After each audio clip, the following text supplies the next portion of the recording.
Hi, and welcome back to the Rubber Room. My name's Chris Colley. I'm a Stampin' Up! Demonstrator, and today I'm going to share with you this card. I'll show you exactly step by step how to make it. I've made it with the Presto Pattern Specialty Designer Series paper from Stampin' Up! This paper comes in 4 different images, and they are embossed images on a piece of white cardstock. And then what you do is add color to that cardstock. The color will adhere to the cardstock, but not to the stamped and embossed image. So you'll have a white image where it was embossed. You can add color to this cardstock in any number of different ways, but today I'm going to show you how to add it with a re-inker. And I'm simply going to take this empty button container and put about, I don't know, 10-15 drops of re-inker in it. And today I'm going to be using the Blushing Bride re-inker, which is a Stampin' Up! In color for the new catalog, the 2010-2011 Idea Book and Catalog. And your Specialty Designer Series paper is going to look like this. If you look closely enough in real life, I tried, but I can't get it close enough to the camera so that you can see the embossed image. But there is an embossed image that is a little calligraphy writing on it. So what we're going to do is color our piece of cardstock with the Blushing Bride re-inker, and as I'm coloring it, you'll be able to see the words pop out onto the paper. All I'm going to do is take my sponge. And I do like to keep all of my sponges separate, but I like to have one for every color.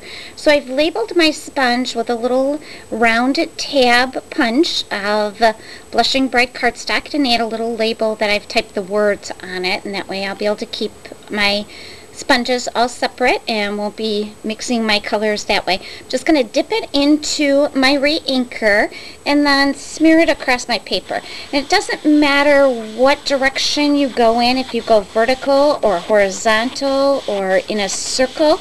All you want to do is add color to that paper. And as I'm adding this color, you can see that the words are starting to emerge in the white while the background of the paper is picking up the Blushing Bride ink that I'm sponging on there. So I'm just going to cover this whole piece of paper, and it really is this quick and easy to do.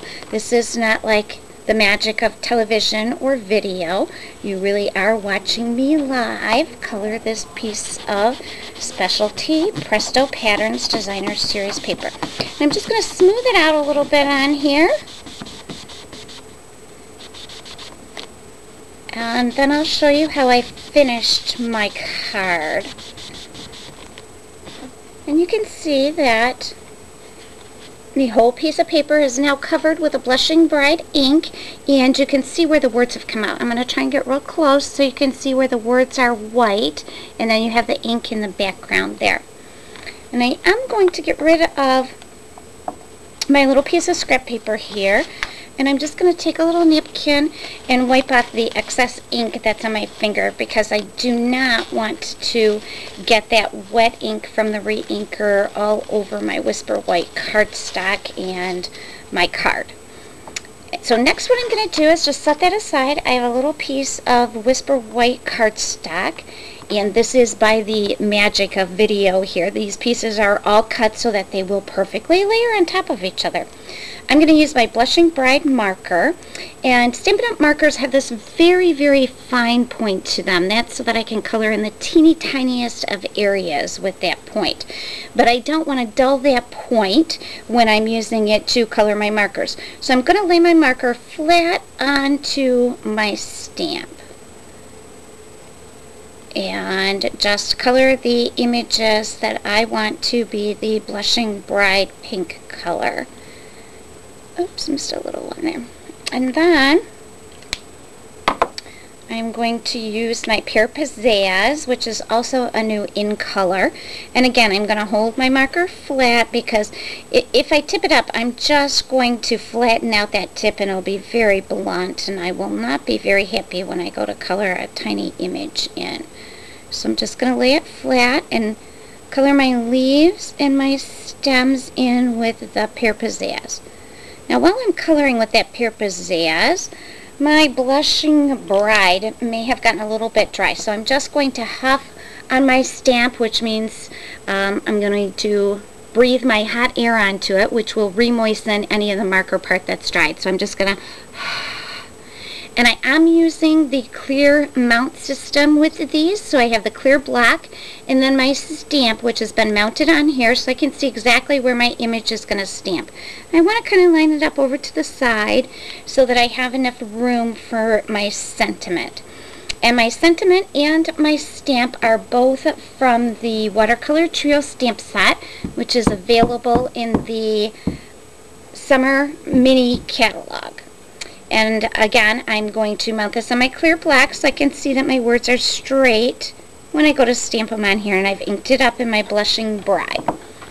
And then I'm just going to add some snail adhesive to the back of my Whisper White and tape it onto my Pear Pizzazz cardstock. And when I'm layering pieces like this, I always like to put the adhesive on my smallest layer. So what I'm going to do now is layer it onto the back of my Pear Pizzazz and put it right in the middle of my Specialty Designer Series paper. And then I'm going to adhere this piece of Specialty Designer Series paper to my card base, which is also Pear Pizzazz and has also been pre-prepared, pre-cut and scored. How's that? I'm just going to layer it right on top of there. And it's as easy as that. You have this wonderful card that you've added all the color to your Specialty Designer Series paper with the right inker. Thanks. I hope you enjoyed this video and you'll be back visiting the rubber room again soon. Have a great day.